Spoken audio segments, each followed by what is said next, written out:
ಎಲ್ಲರಿಗೂ ನಮಸ್ಕಾರ. ಥಟ್ ಅಂತ ಹೇಳಿ ಕ್ವಿಜ್ ಕಾರ್ಯಕ್ರಮವನ್ನು ಆರಂಭಿಸ್ತಾ ಇದ್ದೇವೆ. ತಮಗೆಲ್ಲ ಸ್ವಾಗತ. ಸುಧಾ ನಮ್ಮ ನಾಡಿನ ಜನಪ್ರಿಯ ವಾರಪತ್ರಿಕೆ. ಈ ಸುಧಾ ಪತ್ರಿಕೆ 1965 ನವೆಂಬರ್ 1 ಆರಂಭವಾಗುತ್ತೆ. ಆಗ ಈ ಸೇತುರಾಮ್ ಮತ್ತು MB ಸಿಂಗ್ ಸುಧಾ ಪತ್ರಿಕೆಯನ್ನು ನಡೆಸ್ತಾ ಇದ್ದವರು. ಇವರು ಬೀಚಿಯವರನ್ನು ಭೇಟಿಯಾಗ್ತಾರೆ. ಬೀಚಿಯವರನ್ನು ಭೇಟಿಯಾಗಿ, ನೀವು ನಮಗಾಗಿ ಒಂದು ಕೆಲಸವನ್ನು ಮಾಡಿಕೊಡಬೇಕು, ಪ್ರತಿ ವಾರ ನೀವು ಕೇಳಿದಿರಿ ಅಂತ ಒಂದು ವಿಭಾಗ ಆರಂಭಿಸ್ತಾ ಇದ್ದೇವೆ. ಆ ವಿಭಾಗದಲ್ಲಿ ಜನ ಪ್ರಶ್ನೆಗಳನ್ನು ಕೇಳ್ತಾರೆ. ಆ ಪ್ರಶ್ನೆಗಳಿಗೆ ಉತ್ತರವನ್ನು ತಾವು ಕೊಡಬೇಕು ಅಂತ ಕೇಳಿದಾಗ ಸ್ವಲ್ಪ ಯೋಚನೆ ಮಾಡಿದಂಥ ಬೀಚಿ ಕೊನೆಗೆ ಆಯಿತು ನೋಡೋಣ ಜನ ಇಷ್ಟಪಡ್ತಾರೋ ಇಲ್ವೋ ಅನ್ನೋ ಅಭಿಪ್ರಾಯದಲ್ಲಿ ಬರೆಯೋಕ್ಕೆ ಶುರು ಮಾಡ್ತಾರೆ. ಜನ ಹುಚ್ಚೆದ್ದು ಓದಲಿಕ್ಕೆ ಶುರು ಮಾಡ್ತಾರೆ. ಅಷ್ಟು ಜನಪ್ರಿಯವಾಗುತ್ತೆ ಅವರು ಬರೆದಂಥ ಅಂಕಣ. 10 ವರ್ಷಗಳವರೆಗೆ ನಿರಂತರವಾಗಿ ಬರೀತಾರೆ ಬೀಚಿಯವರು. ಕೊನೆಗೆ ಒಂದು ಘಟ್ಟದಲ್ಲಿ ಅವ್ರಿಗೆ ಅನಿಸುತ್ತೆ, ಈ ಉತ್ತರಗಳನ್ನೆಲ್ಲ ಸೇರಿಸಿ ಯಾಕೆ ಪುಸ್ತಕ ರೂಪದಲ್ಲಿ ತರಬಾರದು ಅಂತ ಪ್ರಯತ್ನ ಪಟ್ಟಾಗ ಉತ್ತರ ಭೂಪ ಅಂತಕ್ಕಂಥ ಈ ಪುಸ್ತಕ ರೂಪುಗೊಳ್ಳುತ್ತೆ. ಬೀಚಿ ಅವರು ಬರೆದಂಥ ಪುಸ್ತಕ ಉತ್ತರ ಭೂಪ. ಈ ಉತ್ತರ ಭೂಪ 1974ರಲ್ಲಿ ಪ್ರಕಟವಾಗುತ್ತೆ. ಮೊದಲ ಮುದ್ರಣ 1974ರಲ್ಲಿ ಆಗುತ್ತೆ. ಆ ನಂತರ ಈ ಪುಸ್ತಕದ ಮುದ್ರಣ ಪದೇ ನಡೀತಾ ಬಂದಿದೆ. ಈಗ 9ನೇ ಮುದ್ರಣ ಮಾರುಕಟ್ಟೆಯಲ್ಲಿ ದೊರೆಯುತ್ತಾ ಇದೆ. ಇಲ್ಲಿ ಇರ್ತಕ್ಕಂಥ ಪ್ರಶ್ನೆಗಳಿಗೆ ಅವರು ಹೇಗೆ ಉತ್ತರವನ್ನು ಕೊಡ್ತಾರಂದರೆ, ಕೆಲವು ಸಲ ಬಹಳ ಬುದ್ಧಿವಂತಿಕೆಯಿಂದ ಶಬ್ದಗಳ ಜೊತೆ ಆಟವಾಡ್ತಾ ಉತ್ತರ ಕೊಟ್ಟರೆ, ಕೆಲವು ಸಲ ಲಘುವಾಗಿ ಉತ್ತರ ಕೊಟ್ಟರೆ, ಕೆಲವು ಸಲ ನಗು ಬರುವ ಹಾಗೆ ಉತ್ತರ ಕೊಟ್ಟರೆ, ಕೆಲವು ಸಲ ಚುಚ್ಚುವ ಹಾಗೆ ಉತ್ತರ ಕೊಟ್ಟರೆ, ಇನ್ನು ಕೆಲವು ಸಲ ಬಹಳ ಗಂಭೀರವಾಗಿ ತಮ್ಮ ಜೀವನದ ಸತ್ವ ಏನಿದೆ ಅದರ ಸಾರಾಂಶವನ್ನು ಕೊಡ್ತಾ ಹೋಗ್ತಾರೆ.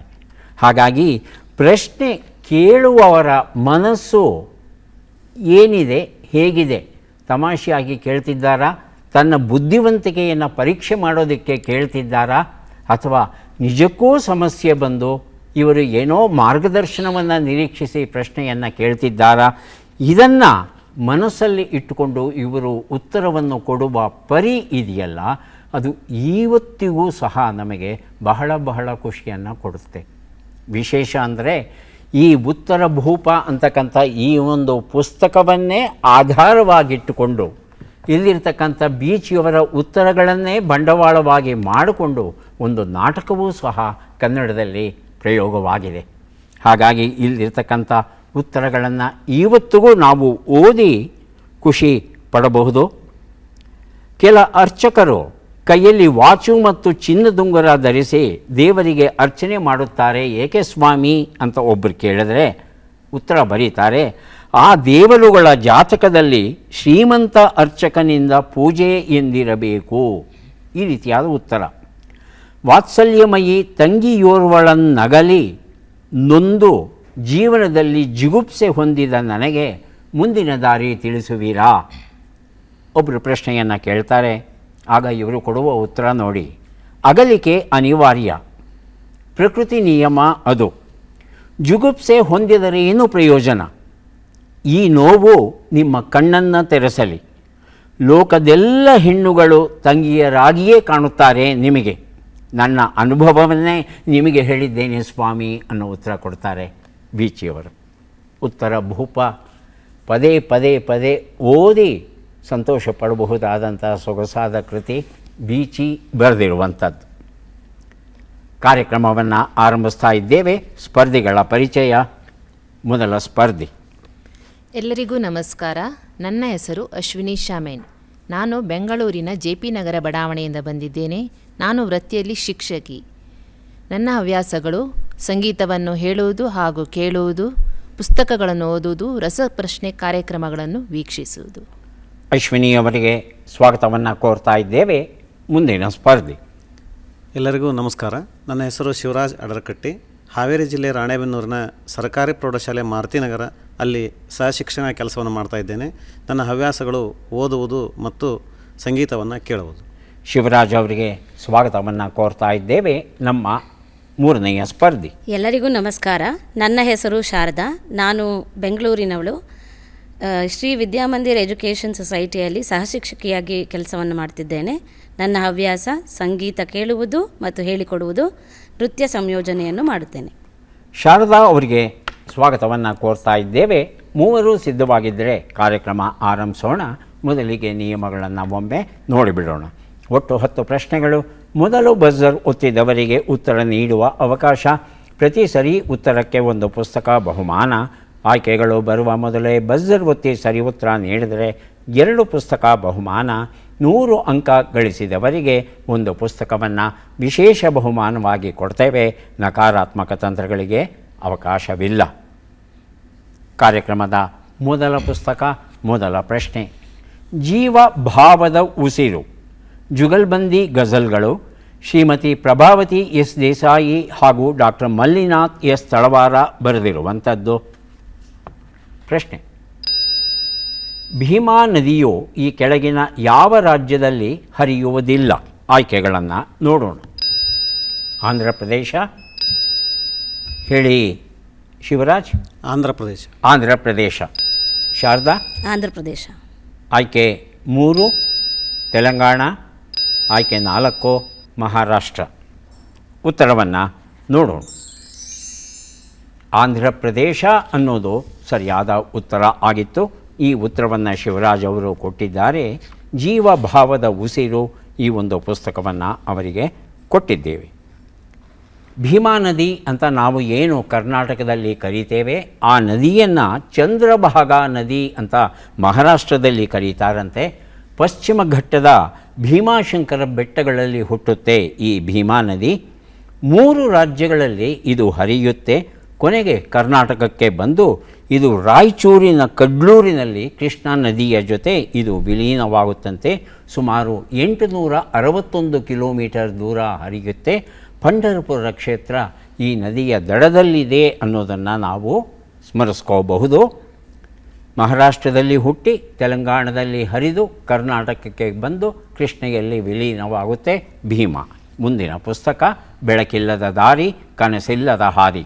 ಸಂಪಾದಕರು ಸಿರಿಗೆರೆ ರಿ ಸ್ವಾಮಿ. ಪ್ರಶ್ನೆ: ಒಂದೇ ಒಂದು ಪರಮಾಣು ಸಾಲಿನ ಯಾವ ಪದರವು ಉಕ್ಕಿಗಿಂತ ವಜ್ರಕ್ಕಿಂತ ಗಟ್ಟಿಯಾಗಿರುತ್ತೆ? ಇದನ್ನು ತಿಳ್ಕೋಬೇಕಾಗಿದೆ. ಆಯ್ಕೆಗಳು: bucky paper, graphene, metallic glass. Buzzer ಒತ್ತಿದ್ದಾರೆ ಅಶ್ವಿನಿ. ಗ್ರಾಫೀನ್.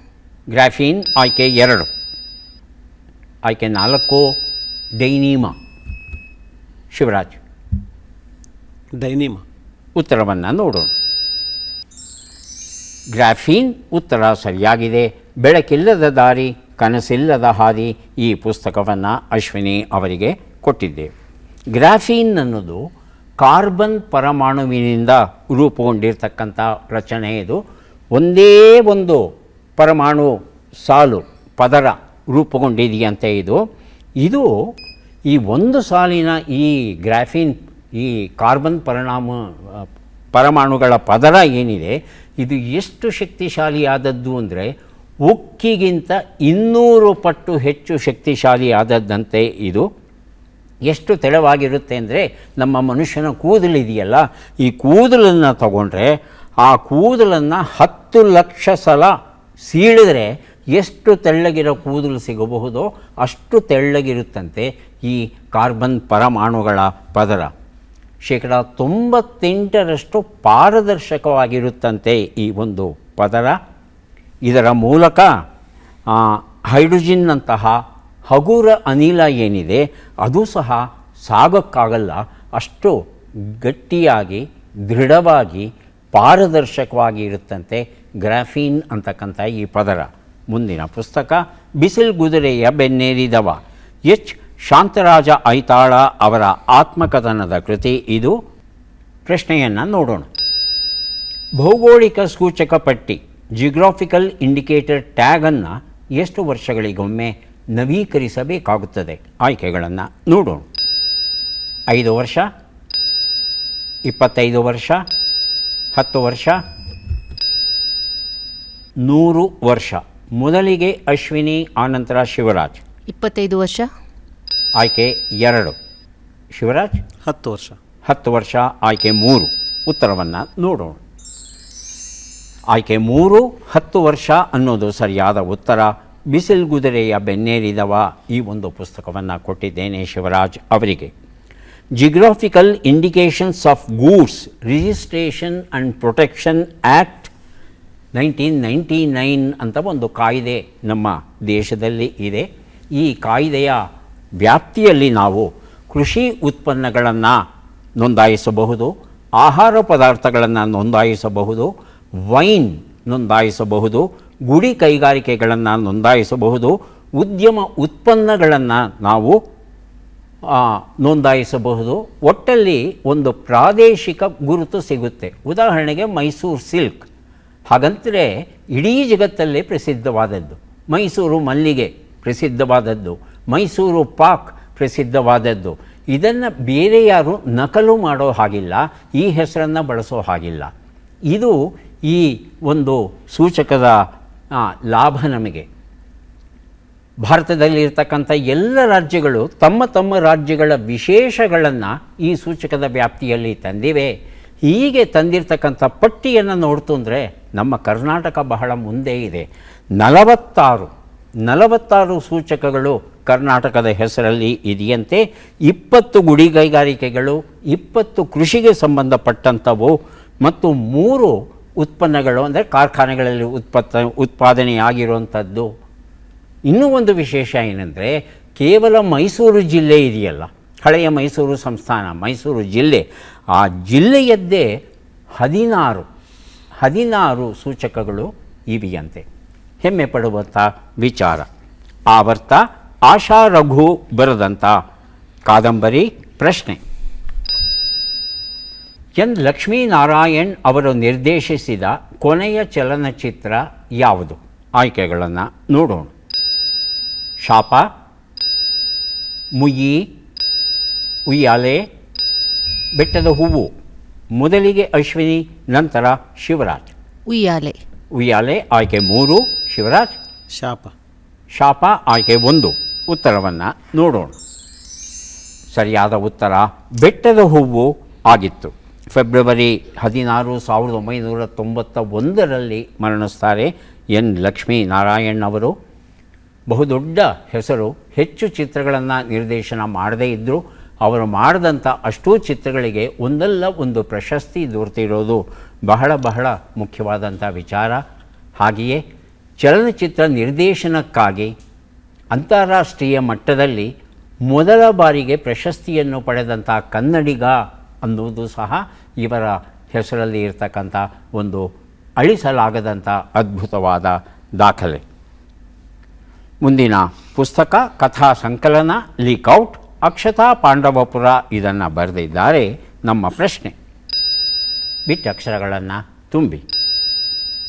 ಓಂ, ತು, ತೂ, ಕೋ, ವಾ.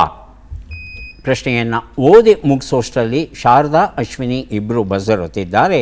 ಮೊದಲಿಗೆ ಶಾರದಾ. 9 ತೂತಿನ ಕೊಡನವ್ವ. 9 ತೂತಿನ ಕೊಡನವ್ವ. ಅಶ್ವಿನಿ ಅದೇ ಉತ್ತರವಾ? ಉತ್ತರವನ್ನು ನೋಡೋಣ.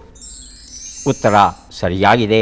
ಲೀಕ್ಔಟ್ ಈ ಕಥಾ ಸಂಕಲನ ಕೊಟ್ಟಿದ್ದೇನೆ ಶಾರದಾ ಅವರಿಗೆ. ಮುಂದೆ ನಾವು ಕೊಡ್ತಾ ಇದ್ದೇವೆ ಉತ್ತರ ಭೂಪ. ಬೀಚಿ ಅವರು ಬರೆದಂಥ ಪುಸ್ತಕ. ಪ್ರಶ್ನೆ, ಈ ಕೆಳಗಿನ ಲೆಕ್ಕಗಳನ್ನು ಪೂರ್ಣಗೊಳಿಸಿ ಉತ್ತರಗಳನ್ನೆಲ್ಲ ಕೂಡಿ ಅಂತಿಮ ಉತ್ತರವನ್ನು ನೀಡಿ. 64 ಕೂಡು 93, 94 ಕಳೆ 43, 12 ಗುಣಿಸು 14, 150 ಭಾಗಿಸು 5.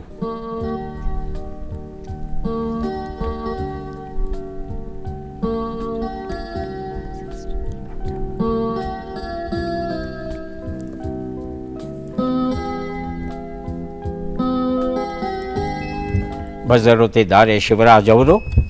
ಅಂತಿಮ ಉತ್ತರವನ್ನು ಕೇಳೋಣ. 406. 406 ಅಂತ ಹೇಳ್ತಾ ಇದ್ದಾರೆ. ಶಾರದಾ ಅವರೇ, 406. ಅದೇ ಉತ್ತರವಾ? ಪರೀಕ್ಷೆ ಮಾಡ್ಬೋದಾ? ಪರೀಕ್ಷಿಸೋಣ.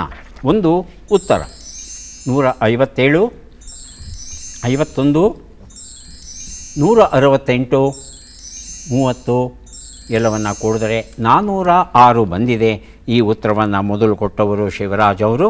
ಅವರಿಗೆ ಉತ್ತರ ಭೂಪ ಎನ್ನುವ ಈ ಒಂದು ಸೊಗಸಾದ ಪುಸ್ತಕವನ್ನು ಕೊಟ್ಟಿದ್ದೇನೆ. ಮುಂದೆ ನಾವು ಕೊಡಲಿದ್ದೇವೆ ಇನ್ನೂ ಒಂದು ಸೊಗಸಾದ ಕೃತಿ, ಮಂಕುತಿಮ್ಮನ ಕಗ್ಗ ತಾತ್ಪರ್ಯ. DVG ಅವರ ಈ ಕೃತಿಗೆ ತಾತ್ಪರ್ಯವನ್ನು ಬರೆದಿದ್ದಾರೆ ಶ್ರೀಕಾಂತ್ ಅವರು. ನಮ್ಮ ಪ್ರಶ್ನೆ, ಈ ಪದ್ಮ ಪುರಸ್ಕೃತರನ್ನು ಗುರುತಿಸಿ. ಚಿತ್ರವನ್ನು ನೋಡೋಣ.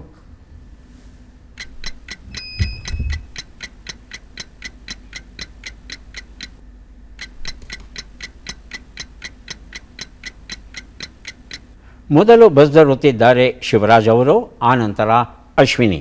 ಶಿವರಾಜ್. ಮಿಥುನ್ ಚಕ್ರವರ್ತಿ. ಮಿಥುನ್ ಚಕ್ರವರ್ತಿ. ಅಶ್ವಿನಿ. ಮಿಥುನ್ ಚಕ್ರವರ್ತಿ. ಅದೇ ಉತ್ತರ. ಆಯ್ಕೆಗಳನ್ನು ನೋಡೋಣ.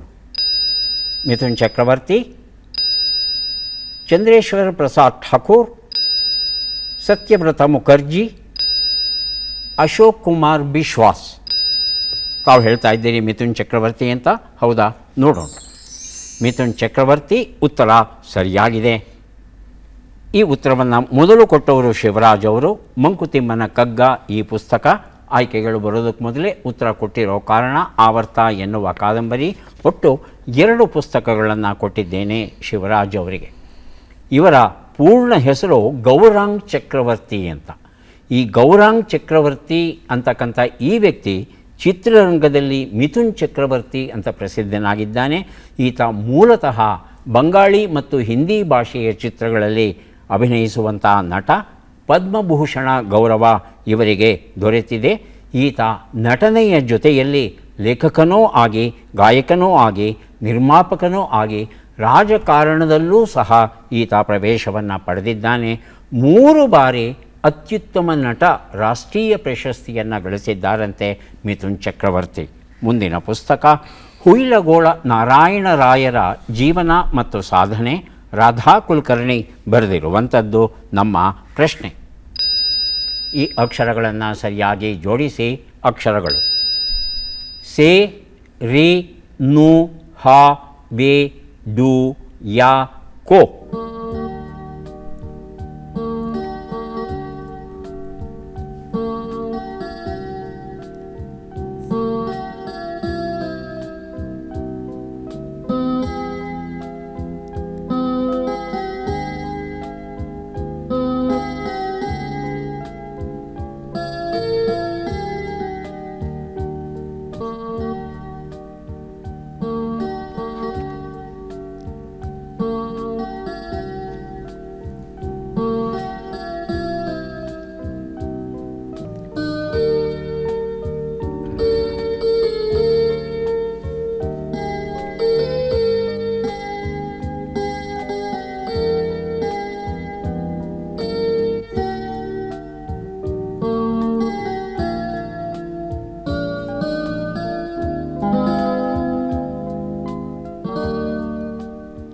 ಒಂದು ನಿಮಿಷದ ಕಾಲಾವಕಾಶ ಮುಕ್ತಾಯ ಆಗಿದೆ. ಶಿವರಾಜ್ ಬಜರ್ ಒತ್ತಿದ್ದಾರೆ.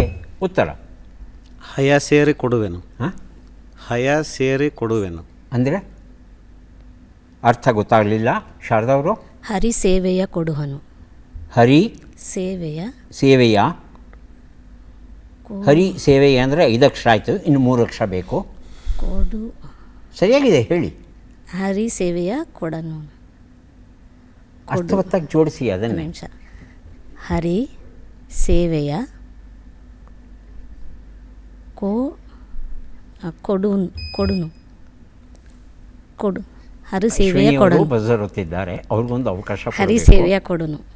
ಹರಿ ಸೇವೆಯ ಕೊಡನು. ಕೊಡನು. ಕೊಡನು. ಅಶ್ವಿನಿ. ಕೊಡು ಹರಿ ಸೇವೆಯೇ.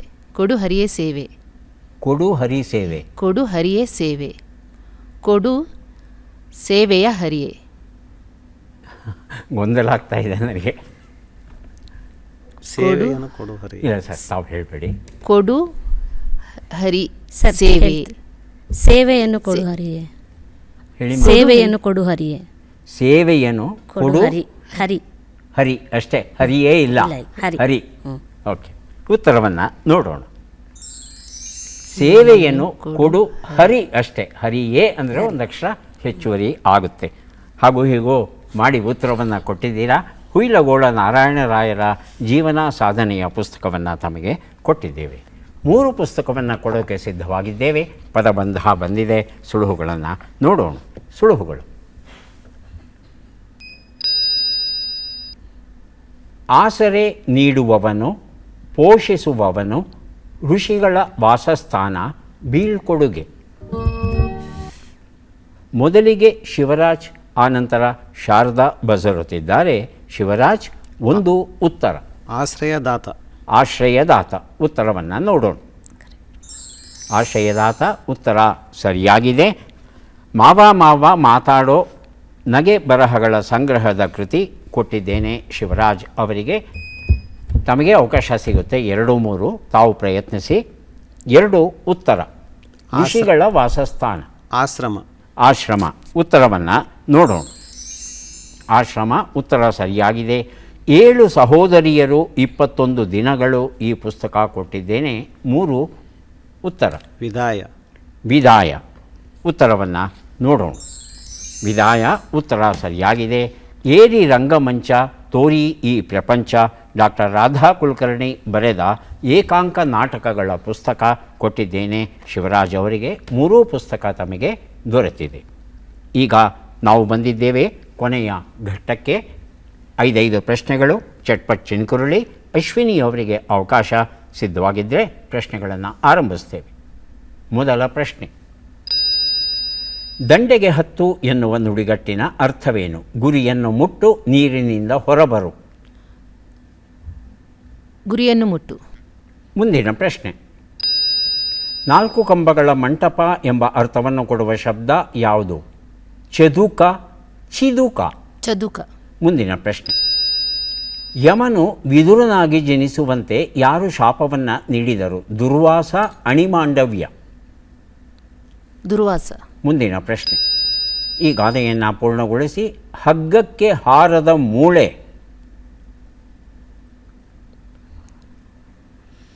ಮುಂದಿನ ಪ್ರಶ್ನೆ: ಈ ಒಗಟನ್ನು ಬಿಡಿಸಿ.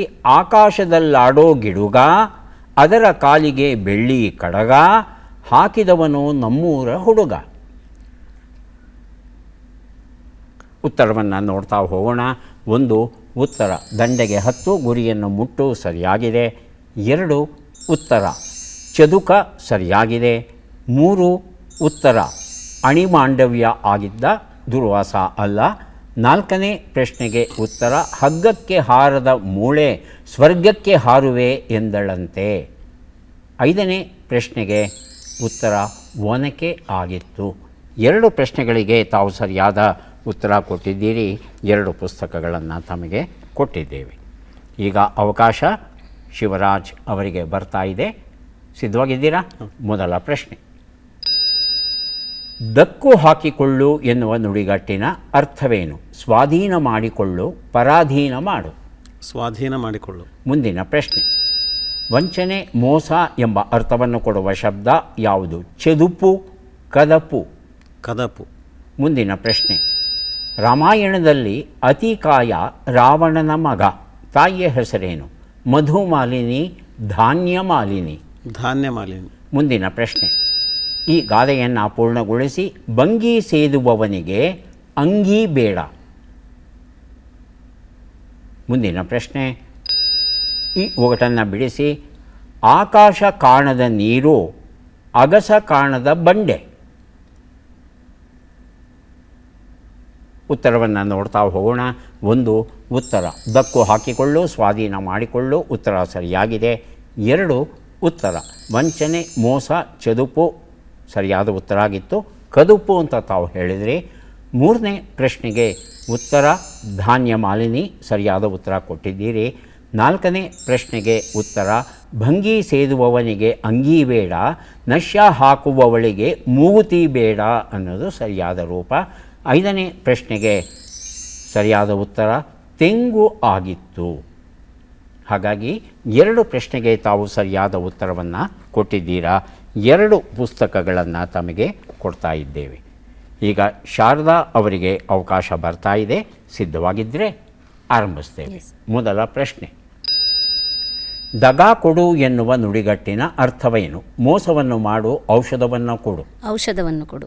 ಮುಂದಿನ ಪ್ರಶ್ನೆ, ಚೌಕವಾದ ವಸ್ತ್ರ, ಚೌಕ ಎಂಬ ಅರ್ಥವನ್ನು ಕೊಡುವ ಶಬ್ದ ಯಾವುದು? ಚಂದರಸಿಗೆ, ಚದುರಸಿಗೆ. ಚದುರಸಿಗೆ. ಮುಂದಿನ ಪ್ರಶ್ನೆ, ಬ್ರಹ್ಮವೇದ, ವೈಷಜ್ಯವೇದ, ಕ್ಷತ್ರವೇದ, ಭೃಗ್ವಂಗೀರಸವೇದ ಇವು ಯಾವ ವೇದದ ಪರ್ಯಾಯ ನಾಮಗಳು? ಅಥರ್ವಣ ವೇದ, ಯಜುರ್ವೇದ. ಯಜುರ್ವೇದ. ಮುಂದಿನ ಪ್ರಶ್ನೆ, ಈ ಗಾದೆಯನ್ನು ಪೂರ್ಣಗೊಳಿಸಿ. ಬಂಡವಾಳ 3 ಕಾಸು.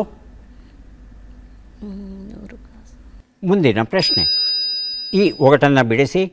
ಟಗರುಗಳು ಡಿಕ್ಕಿ ಹೊಡೆದರೆ ಅಪ್ಪನ ನೆನಪು, ಹೊಡೆಯದಿದ್ದರೆ ಅವ್ವನ ನೆನಪು. ಯಾವುದು ಆ ಟಗರುಗಳು? ಉತ್ತರವನ್ನು ನೋಡ್ತಾ ಹೋಗೋಣ. 1 ಉತ್ತರ ದಗಾ ಕೊಡು, ಮೋಸವನ್ನು ಮಾಡು.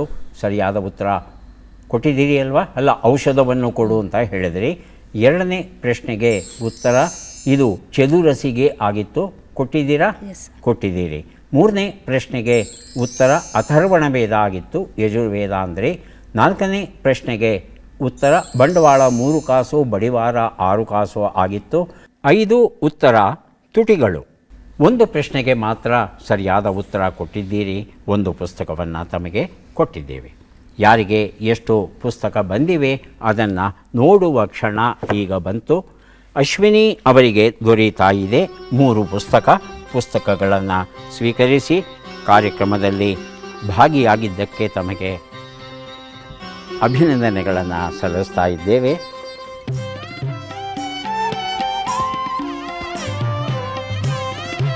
ಶಿವರಾಜ್ ಅವರಿಗೆ 10 ಪುಸ್ತಕ 100 ಅಂಕ ಸ್ವೀಕರಿಸಿ ಬಹಳ ಸಂತೋಷದಿಂದ ಪುಸ್ತಕಗಳನ್ನು ಕೊಡ್ತಾ ಇದ್ದೇವೆ.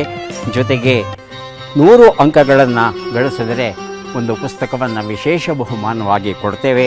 ಶ್ರೀ ಗುರುಚರಿತ್ರೆ ಸೊಗಸಾದ ಕೃತಿ ತಮಗೆ ಕೊಡ್ತಾ ಇದ್ದೇವೆ. ಮತ್ತೊಮ್ಮೆ ಅಭಿನಂದನೆಗಳು.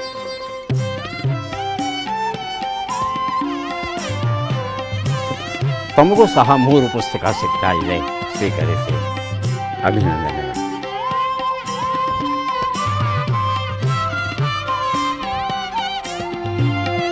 ಮತ್ತೆ ಭೇಟಿಯಾಗೋಣ. ನಮಸ್ಕಾರ.